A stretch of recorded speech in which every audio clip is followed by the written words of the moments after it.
तो दोस्तों आज की सभी मुख्य ताज़ा समाचार लेके आए हैं सिर्फ आपके लिए। फटाफट खबर शुरू करते हैं। उससे चैनल को अब तक सब्सक्राइब ना किया और फटाफट चैनल सब्सक्राइब कर दें, लाइक कर दें, शेयर कर दें ताकि इसी तरह खबर आप हर रोज देख सकें। चलिए शुरू करते हैं आज की पहली बड़ी खबर। बिहार के पूर्व मुख्यमंत्री जीतन राम मांझी ने मुख्यमंत्री नीतीश कुमार को लेकर बड़ा दावा किया है। उन्होंने शुक्रवार को विधानसभा के बाहर कहा कि नीतीश कुमार के खाने में साजिश के तहत जहरीला पदार्थ मिलाकर खिलाया जा रहा है ताकि सीएम की कुर्सी जल्दी किसी और को मिल जाए। इसी कारण पहले उन्होंने महिलाओं के बारे में विवादित टिप्पणी की और फिर मेरा अपमान किया। मांझी ने कहा है कि वो राष्ट्रपति और गृह मंत्री से दिवाली के बाद मुलाकात कर बिहार सरकार को बर्खास्त कर राष्ट्रपति शासन लगाने की मांग करेंगे। शराब घोटाले से जुड़े मनी लॉन्ड्रिंग केस में गिरफ्तार किए गए आम आदमी पार्टी के राज्यसभा सांसद संजय सिंह को दिवाली जेल में ही मनानी पड़ेगी। आपको बता दें कि राउज एवेन्यू कोर्ट ने संजय सिंह को 24 नवंबर तक न्यायिक हिरासत में भेज दिया है। दिल्ली में प्रदूषण पर जारी सियासी घमासान के बीच भाजपा सांसद मनोज तिवारी ने दिल्ली में शुक्रवार सुबह से रुक रुक के हो रही बारिश को छठ मैया का प्रसाद बताया है। उन्होंने मुख्यमंत्री अरविंद केजरीवाल और आम आदमी पार्टी पर हमला बोलते हुए कहा कि अब दिल्ली की चिंता खुद भगवान कर रहे हैं। कांग्रेस ने तेलंगाना विधानसभा चुनाव के लिए अल्पसंख्यकों का घोषणा पत्र जारी किया है। पार्टी का कहना है कि यदि वो सत्ता में आई तो फिर 6 महीने के अंदर जाति जनगणना होगी और अल्पसंख्यकों पर खर्चे होने वाली बजट को बढ़ाकर 4,000 करोड़ रुपए कर दिया जाएगा। पार्टी ने गुरुवार को अल्पसंख्यकों का घोषणा पत्र जारी किया जिसमें कहा गया है कि पार्टी नौकरियों, शिक्षा और सरकारी योजनाओं में अल्पसंख्यकों सहित सभी पिछड़े वर्गों के लिए उचित आरक्षण सुनिश्चित करेगी। भारतीय जनता पार्टी ने बीएस येदियुरप्पा के बेटे बीवाई विजेंद्र को तत्काल प्रभाव से पार्टी का प्रदेश अध्यक्ष नियुक्त किया है। पार्टी महासचिव अरुण सिंह ने शुक्रवार को ये जानकारी दी। पार्टी के प्रदेश अध्यक्ष के रूप में विजेंद्र की घोषणा अगले साल के मध्य में होने वाले लोकसभा चुनाव से पहले की गई है।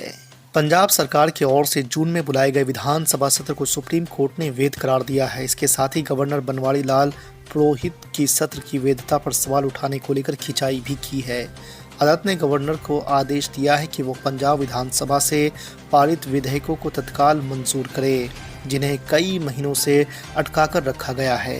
कांग्रेस नेता राहुल गांधी ने कहा है कि नोटबंदी एक सोची समझी साजिश थी। इसके जरिए रोजगार को तबाह किया गया और असंगठित अर्थव्यवस्था को तोड़कर रख दिया गया। राहुल गांधी ने कहा है कि नोटबंदी एक हथियार था जिसके जरिए परम मित्र की झोली भरकर उसे 609 से दुनिया का दूसरा सबसे अमीर शख्स बनाया गया। बिहार के मुख्यमंत्री नीतीश कुमार के महिलाओं पर दिए गए बयान पर इमाम चीफ और हैदराबाद के सांसद असदुद्दीन ओवैसी भड़क गए हैं।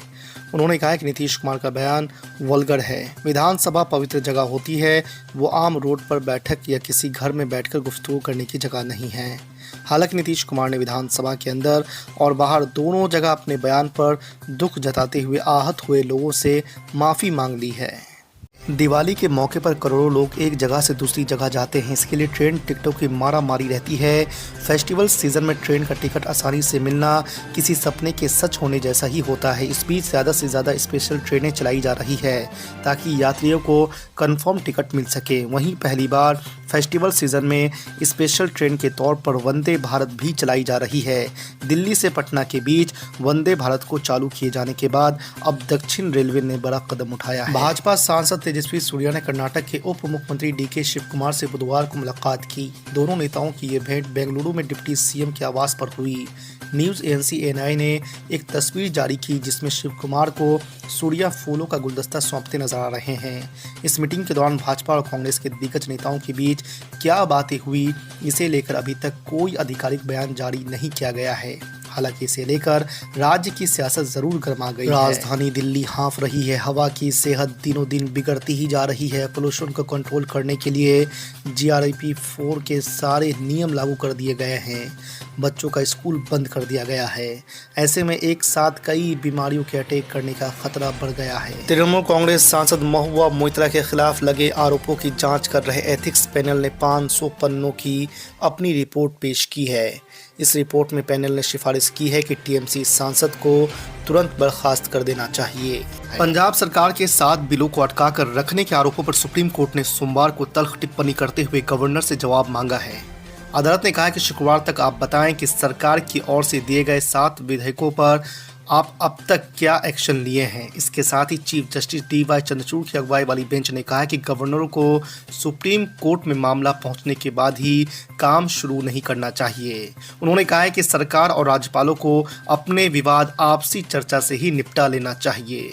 देश विरोधी गतिविधियों में शामिल होने की वजह से UAPA के तहत प्रतिबंधित संगठन पॉपुलर फ्रंट ऑफ इंडिया को सुप्रीम कोर्ट से झटका लगा है। सुप्रीम कोर्ट ने बैन के खिलाफ PFI की याचिका पर सुनवाई करने से इनकार कर दिया है।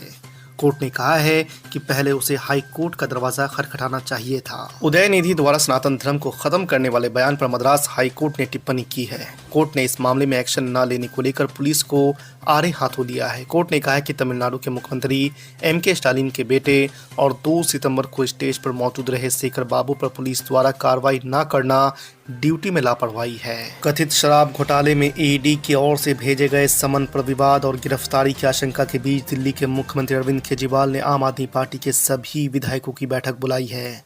आपको बता दें कि दिल्ली विधानसभा में बुलाई गई इस बैठक के बाद अटकलें तेज हो गई है।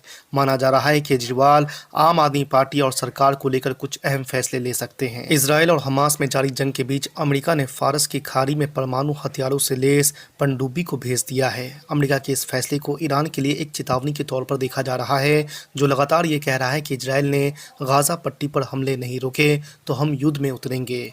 ऐसे में अमेरिका के इस कदम को ईरान की घेरेबंदी के तौर पर देखा जा रहा है। भूटान और चीन के बीच सीमा समझौते की तरफ बढ़ रही बातचीत भारत को टेंशन देने वाली थी। हालांकि भारत और भूटान के संबंध पर चीन की वजह से कोई फर्क नहीं पड़ने वाला है।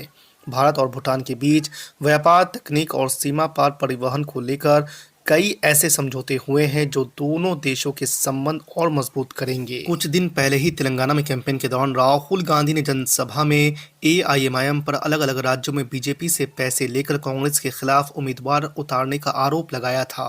अब असदुद्दीन ओवैसी ने उनके इस बयान पर पलटवार किया है। असदुद्दीन ओवैसी ने हैदराबाद के नमपल्ली में एक चुनावी रैली के दौरान राहुल गांधी पर जमकर निशाना साधा। उन्होंने कहा कि ये अपने बाप की सीट हार गए, दादा की सीट हार गए और हैदराबाद आकर हम पर इल्जाम लगाते हैं। मैं जिंदगी में दुनिया में आया हूं तो जाने के लिए तैयार हूं। मैं मौत से कभी नहीं डरा, ना कभी डरूंगा, मगर मुझे जमात की फिक्र थी और हमेशा रहेगी। हम अपनी जिंदगी में जो कुछ वक्त अब तक अल्लाह ने मुझे दिया है और आइंदा भी देगा, उसका एक एक लम्हा मेरी एक ही फिक्र होती कि मेरी जमात को कैसा मजबूत किया जाए। मुझे एक ही चीज का डर होता है कि हशर के मैदान में जब तमाम लोग खड़े होंगे तो मैं क्या जवाब दूंगा उन बुजुर्गों को जिन्होंने नहीं मालूम क्या क्या इस मजलिस के लिए किया होगा। शायद नौजवान नहीं जानते, ये जो यहां पर ईदगाह का ग्राउंड है, इसको बचाने के लिए कौन सबसे पहले तहरीक शुरू किया था मालूम आपको? बुजुर्गों को मालूम होगा, मरहूम इस्माइल जबी साहब। वहां पर आकर इस्माइल जबी साहब सो गए थे, कई दिन तक सो गए थे उस ईदगाह को बचाने के लिए। ये मजलिस के इस्माइल जबी साहब थे रहमतुल्लाह अलैह, अल्लाह उनकी मग़फ़िरत करे।